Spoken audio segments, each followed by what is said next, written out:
Hey guys, tonight we begin with a place that looked completely ordinary from the outside. A few stone homes, narrow streets, smoke drifting from chimneys, dogs sleeping beneath wooden carts, the sort of town you could pass without remembering 10 minutes later. But beneath those streets existed something stranger than anyone would have guessed. Not a hidden church, not a buried treasury, not a few emergency tunnels carved for difficult times. An entire second world. A city below a city. A place built by people who looked at the surface and quietly decided they no longer trusted it. So before you get comfortable, imagine this. It is late evening somewhere in the distant past. The sun has disappeared behind dark hills and cold air is beginning to settle over the land. Families are finishing meals, children are being called indoors, farmers are securing animals for the night. Everything appears normal. Then someone notices movement on the horizon. At first it looks like dust. Just a pale line floating above distant Earth. Then another person sees it, then another. And slowly, a terrible realization moves through the town faster than any horse could travel. Riders. Too many riders. Maybe soldiers. Maybe raiders. Maybe another army that doesn't particularly care who lives here as long as something can be taken. And suddenly, normal life disappears. No speeches, no panic, no dramatic shouting. Just movement. Fast movement. Because they had practiced this before. People knew where to go. Children grabbed bundles already prepared. Grain sacks disappeared from storage rooms. Water containers were lifted onto shoulders. Goats protested loudly because goats object to almost everything. Doors opened beneath houses. Stone coverings shifted aside. Small stairways leading underground suddenly came alive with people descending into darkness. One family after another, one lantern after another, one heartbeat after another, and above ground the town slowly emptied itself. Imagine being an outsider watching this happen from far away. You arrive expecting noise and resistance and confusion. Instead you find silence, doors standing open, cooking fires fading, animals gone, people gone. Entire lives vanished as if the town itself had decided to stop existing, because beneath your feet, hidden under layers of rock and earth, hundreds or even thousands of people were moving deeper and deeper below ground. And perhaps the strangest part is this. Darkness below wasn't chaotic, it wasn't desperate, it was familiar. Oil lamps illuminated carved walls. People knew where corridors led. They knew which rooms belonged to which families. Children had probably played there before during safer times. They understood where grain was stored and where water could be collected. This wasn't random survival. This was preparation carved into stone. There were chambers for sleeping, rooms for gathering, spaces for food, narrow passages connecting one section to another like veins inside a giant underground body. And imagine the psychology of that place. Above you exists uncertainty, noise, violence perhaps, but around you exists routine. Someone cooks soup, someone carries water, someone calms frightened children, someone whispers prayers beneath soft lamplight. Humans are strange creatures. Give us structure, and we can tolerate astonishing situations, even underground, even beneath fear itself. And somewhere in those tunnels a child probably asked a question every parent secretly feared. How long are we staying here? Because children ask simple questions that adults often cannot answer. Maybe a father smiles gently and says, "Not long." Maybe he believes it. Maybe he doesn't. Because time underground behaves differently. Without sunlight, days become softer around the edges. Morning and evening stop feeling separate. Hours stretch strangely. People sleep because they are tired rather than because darkness arrives.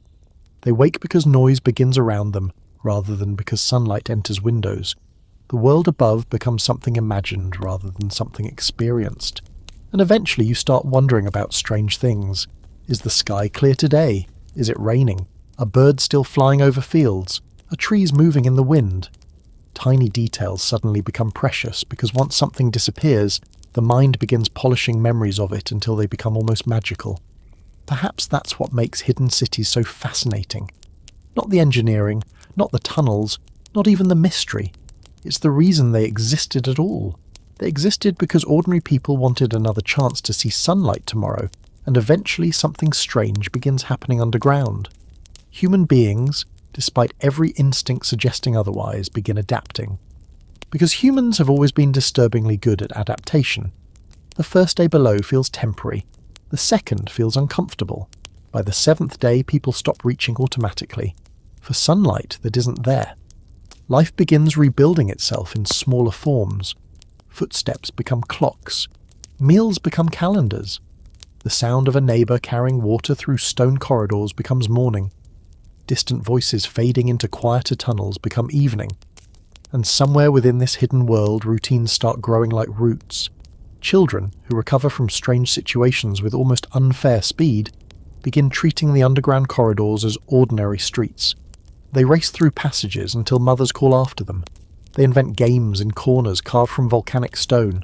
They laugh, because children somehow continue finding reasons to laugh, even while adults quietly sit nearby wondering whether their homes still exist above them. And perhaps that is one of the most human details of all. Adults survive by planning. Children survive by pretending everything is normal until eventually it becomes normal. Somewhere deeper in the city, old men sit beside walls speaking softly about weather they cannot see. Farmers discuss fields they cannot touch. Merchants talk about roads they cannot travel. And every conversation eventually circles back toward the same invisible question nobody wants to ask directly. How long? How long before it becomes safe? How long before someone climbs upward toward the surface? Because waiting is exhausting in a very specific way. Hard work tires muscles. Waiting tires the mind. Waiting creates spaces where fear quietly enters and sits down beside you. Every sound suddenly matters. Every vibration passing through stone catches attention. Someone freezes because they think they heard footsteps above. Another person listens carefully. Silence. Just silence. But now everyone is thinking about it. Because once fear enters a room, it rarely stays polite enough to leave quickly. Imagine lying awake beneath hundreds of feet of earth staring at darkness, while wondering if people are walking over your head. Wondering if strangers are standing where your kitchen once stood. Wondering if smoke rises from houses you spent your entire life building. Humans can tolerate incredible hardship if they understand when it ends. But uncertainty is a heavier thing, and still, every morning underground continues arriving. Food continues being prepared. Water continues being collected. Someone still grinds grain. Someone still tends animals. Someone still tells stories. Because stories become valuable in places where windows do not exist. Stories create distance from walls. Stories remind people that there is a larger world waiting somewhere beyond stone ceilings. And perhaps at night, families gathered beside small, flickering lamps, listening to tales they already knew by heart. Stories of kings, heroes, distant rivers, stars hanging above mountains, especially stars. Because once you cannot see the sky anymore, you suddenly remember every detail about it. You remember how moonlight looked on rooftops. You remember clouds moving slowly across evening light. You remember standing outside without realizing how ordinary and miraculous open air truly was. Humans almost never appreciate ordinary things until ordinary things disappear, and somewhere in the deepest sections of that underground world, perhaps someone finally hears it. Not footsteps, not danger, something much quieter. Nothing. Complete nothing. No distant movement above. No vibrations through stone. Just silence that feels different from before.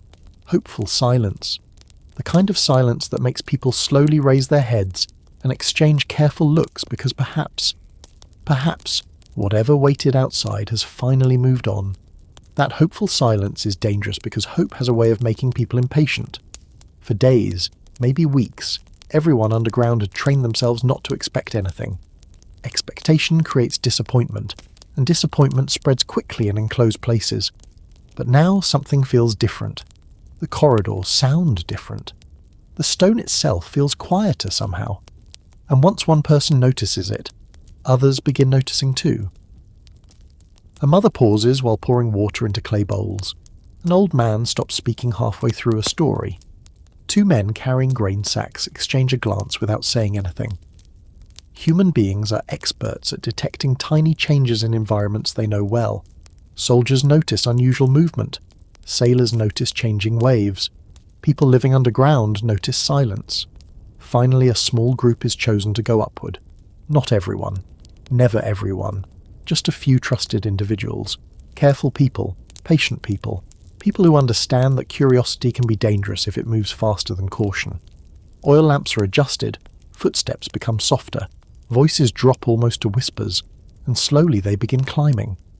Up narrow stairways carved into stone centuries before, past sleeping chambers, past storage rooms, past the heavy circular stone doors standing silently like giant guards that had spent weeks protecting everyone below. The climb itself feels strange. Muscles remember descending quickly, but ascending feels different. Ascending feels uncertain. Each step upward feels like walking toward a question rather than an answer. And with every level the air changes slightly. Fresher somehow. Colder, perhaps. The scent shifts. Underground air has its own personality. Stone, smoke, earth, oil lamps, people. But near the upper level something else appears. Wind. Real wind. Faint at first, almost forgotten. Imagine forgetting what moving air feels like against your face. Imagine experiencing it again after weeks below ground. They reach the final passage and stop. Nobody rushes forward. Nobody dramatically pushes open doors. Real fear doesn't usually behave dramatically. Real fear moves carefully. One person leans closer toward the narrow opening leading outside. Silence. Still silence. Then slowly, carefully, the stone barrier begins moving. Heavy rock scraping against rock. The sound echoes backward through the tunnel like thunder. Somewhere deeper below, children probably stop talking because they know exactly what that sound means. Everyone knows. The door opens only a little at first. Just enough to see. Just enough for light to enter. And suddenly, after weeks of darkness, sunlight spills into the tunnel. Not aggressively, not magically, just quietly. Simple, ordinary sunlight stretching across stone floors. But after living underground, even ordinary things become extraordinary.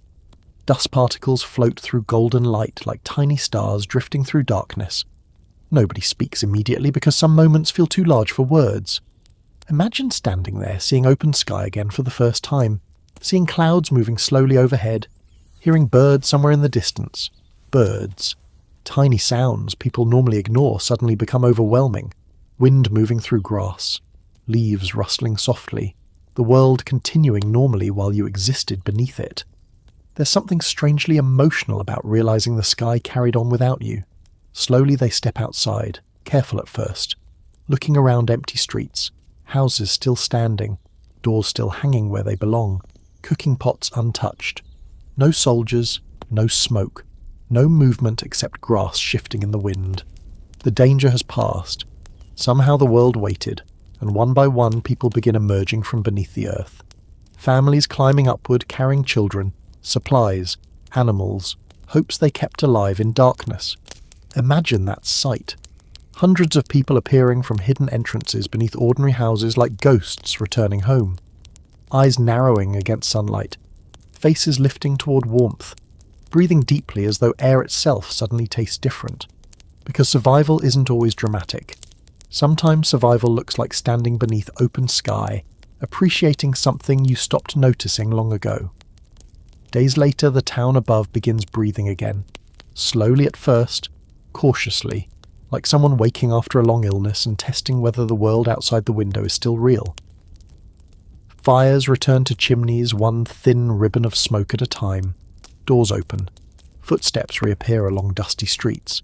Children who had spent weeks whispering in stone corridors suddenly find themselves running beneath an open sky that now feels impossibly large. Imagine being a child who spent months staring at walls carved from volcanic rock and then suddenly standing beneath endless blue space stretching farther than your eyes can follow. The sky itself would feel overwhelming. Some probably laughed for no reason at all. Some probably stood quietly. Some may have cried and not fully understood why. Adults returned to routines because humans always return to routines. Animals were guided back into pens. Grain was counted.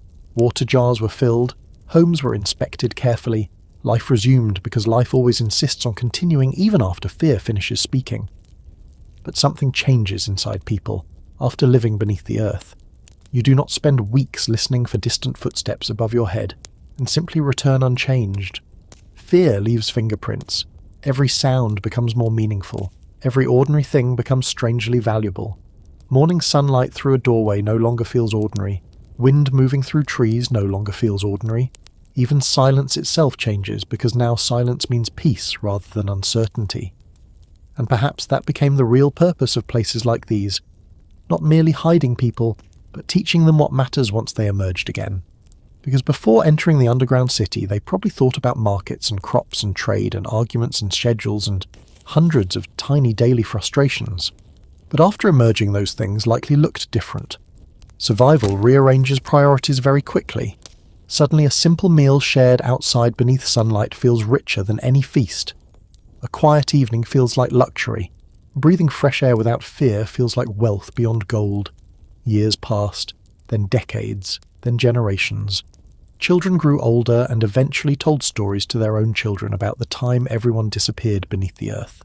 Some stories remained accurate. Others became larger with time because human memory enjoys adding dramatic details. That's what people do. We shape fear into stories because stories are easier to carry than fear itself. And eventually invasions changed. Empires changed. Roads shifted. New rulers arrived. Old enemies disappeared. The need for underground refuge slowly faded. The stone doors stopped rolling shut. The kitchens became quiet. The chapels emptied. Dust settled where voices once echoed. Lamps went dark. People moved fully back into sunlight and the underground city began sleeping beneath their feet. Not destroyed, not abandoned completely, just forgotten slowly, very slowly. And perhaps that's the strangest part of all.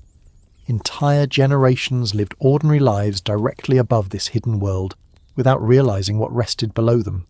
Children played games over buried churches. Farmers walked above forgotten tunnels. Families slept peacefully above silent chambers, where thousands once waited in darkness, listening for danger to pass. Time covered everything gently, not with destruction, but with normal life. Because history rarely disappears dramatically.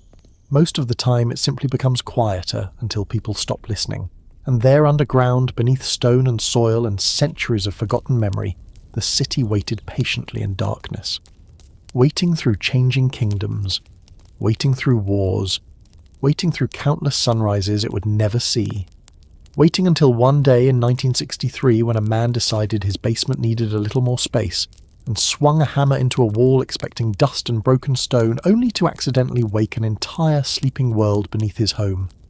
And now we arrive at the strangest part of all, because after all the hidden corridors, stone doors, underground churches, secret wells, and entire families disappearing beneath the earth, there is one uncomfortable thought left, sitting quietly in the corner waiting for us. Daring You did not fail. That might sound obvious, but think about it. History is full of walls that fell, kingdoms that burned, cities that vanished, and defences that eventually collapsed. Yet somehow, for centuries, this underground world kept doing exactly what it was designed to do. People went below, they waited, they survived, and then they came back. Over and over again. Which means generations of children probably grew up with stories that sounded almost mythical. Stories whispered beside cooking fires. Stories beginning with sentences like, "If you ever hear the warning bells, take your brother's hand and follow your mother below." Imagine hearing that as a child. Imagine knowing that somewhere beneath your feet existed another world entirely. A world you could not see from your window. A world hidden under ordinary houses and ordinary roads. Because above ground, life looked normal. Farmers planted crops. Merchants sold goods. Children chased one another through dusty streets. Dogs barked. People argued over prices in markets. Sunlight touched rooftops exactly as it always had. But below them sat a silent stone world, waiting patiently for the day it might be needed again. And maybe that's the unsettling part. Not that people built it, but that they expected to need it. We often imagine the past as simpler, quieter, slower, but the people who carved Daringuyu into the earth clearly understood something very modern. They understood uncertainty. They understood that safety can disappear suddenly, that stability is fragile, that sometimes the world above you becomes unpredictable enough that you start creating backup worlds beneath it. And there is something strangely familiar about that idea. Today, we build emergency shelters, panic rooms, bunkers, security systems, digital backups stored on servers thousands of miles away.